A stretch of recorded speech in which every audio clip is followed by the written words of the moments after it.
Welcome back to my YouTube channel. Make sure to like and subscribe to the channel for more interesting stories like these. Now, let's get into today's story video. My wife, 32 female, has been having an affair and I'm broken. After 3 years of dating, my wife, 32 female, and I, 30 male, married in September 2018. We purchased a property jointly in Virginia just before our honeymoon, and when we returned, we combined our leftover funds and time to thoroughly restore her previous starter home in Maryland, which we sold in early 2019. In Virginia, we both have full-time employment. I earn a fair living, but she makes much more. Katie, my wife, opted to obtain an MBA and began classes last autumn. She had an educational trust established by her parents for her, so she did not seek financial support from me. However, because I saw how time-consuming the MBA was on top of her already heavy professional workload, I took on the responsibility of handling everything related to our still new home, including dealing with contractors, managing all of our bills, maintaining the house, caring for our dog, purchasing/assembling furniture, yard work, cooking, cleaning, laundry, and hosting entertaining her family, who insisted on coming over at least 2 weekends per month. Katie had recently shown dissatisfaction with our relationship, claiming that I wasn't spending enough quality time with her and wasn't making her feel desired. I tried several times to argue that between her work and studies, and my work and home responsibilities, there simply wasn't a lot of time to spend together in general. We would frequently not get to eat dinner until 9:00 or 10:00 p.m., and I would either need to bring her a meal to her home office, or we would quickly eat together, and she would return to schoolwork to study or percolate in group projects/session. She'd argue that the things I was doing around the home were just my obligation as a spouse, and that although she respected it, it didn't count against my efforts to preserve or improve our relationship. We'd also been disagreeing a lot about other things which, coupled with our lack of free time, meant we'd only be intimate once a month. But after one especially emotional and intoxicated chat a few weeks ago, I decided that, despite what I believed was already prioritizing her needs, I would go even farther. I began to skip work. I, unlike her, had to go in during COVID, or come in late/leave early, stopped seeing friends, skipped workouts, and would even wait until she was occupied with something else to even take a shower, all so that I could spend as much available time with her between her obligations as possible. As a consequence, things appeared to be getting better between us. We finally arrived at last Wednesday. As usual, I was preparing supper for us. In the kitchen, we have a tablet that I mostly use for recipes. As I was finishing up, the tablet started pinging incessantly, so I went to see what was going on. As it turns out, Katie's tablet is connected to her Google credentials, and I first saw an ongoing Hangouts chat between Katie and a buddy debating what to do about someone's wife, who had arrived to our home that day while I was at work. Scrolling through the discussion history, I discovered more about Katie's lack of emotions for me, as well as her wanting and fantasizing about being with someone else, whom we'll name Luke. I decided to leave Hangouts and open her Gmail, where I discovered multiple emails between her and Luke dating back to March, in which they called each other babe, sweetheart, and my love. Unsure of what to do next, I grabbed pictures of everything I could find before going outside to phone the only person I knew who had legal expertise, an executive at my firm with whom I'd become friends. He suggested that I approach her right away, but first have someone come over to the home to serve as a witness in case things became violent, or if she subsequently tried to pretend they did. So I had a buddy come over in about 20 minutes, confronted Katie, and she confessed to the connection and revealed that they had been intimate numerous times over the preceding 4 months, both in hotels and at our house. I attempted to keep my cool and asked her to go, despite the fact that I was terribly distressed. She slept in a motel for 2 nights, then returned home on Friday, despite my protests, claiming this was also her home.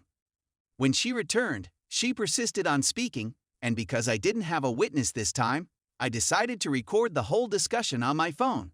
She attempted to stress that she was unhappy, but that she had been reaching out to her friends and mother for advice and resources to repair our relationship, even though I had suggested counseling in the past, but she refused. She attempted to convince me that she had made a mistake, that she had broken up with Luke a week before, that I was the only one she wanted to spend her life with, and that the only reason she hadn't informed me was because her friends had encouraged her not to. She also said that if we genuinely love one another, divorce was a mistake, and that we should be able to overcome any obstacle. I answered that love is meaningless without trust, and then asked her to kindly remain in the guest room if she insisted on staying here. Obviously, she is welcome to use her home office and the guest bathroom, but please do not enter our bedroom/bathroom without first informing me.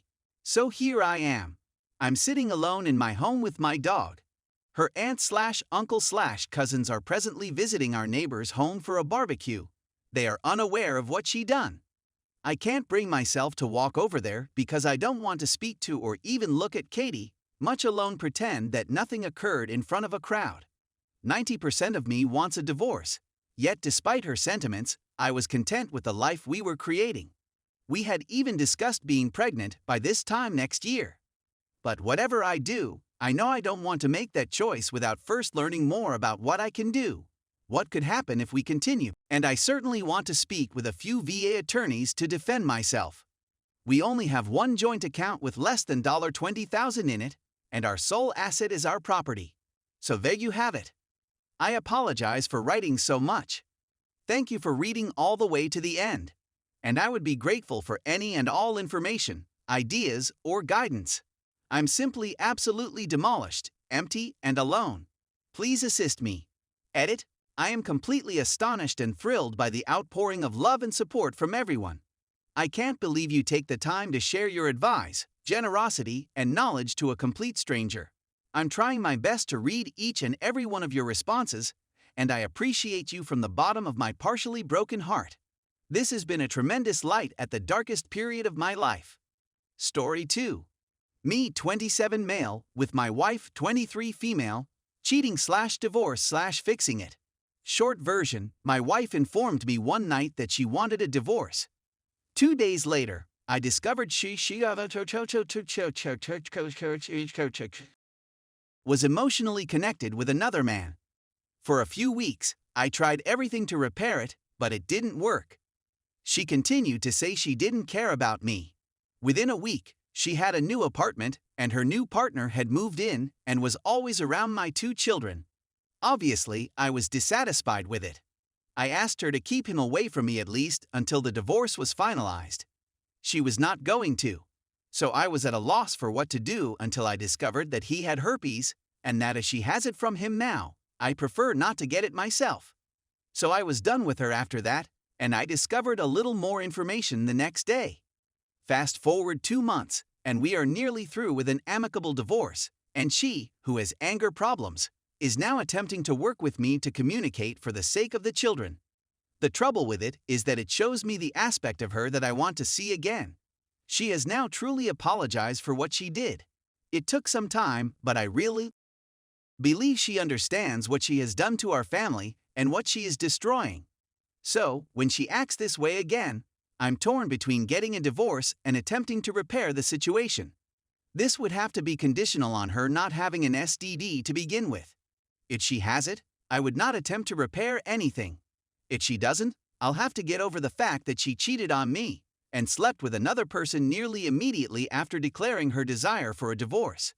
It would have hurt just as much if she had waited 3-4 months after declaring her intention to divorce. So I'm back to the question of whether I should repair it or go on. Because I'm having a hard time figuring out how to go on and be optimistic about my future. I am a guy full of uncertainties. There was never any question in my mind that I loved her and wanted to marry her. She shared my sentiments. And she was the sort of person I thought would never betray or do anything so heinous to a family. So, if I continue, I'll definitely have some trust difficulties and question myself more often. Thanks. Edit. So, based on what others have mentioned, she informed me about the divorce out of the blue, then 3 weeks later began officially seeing him.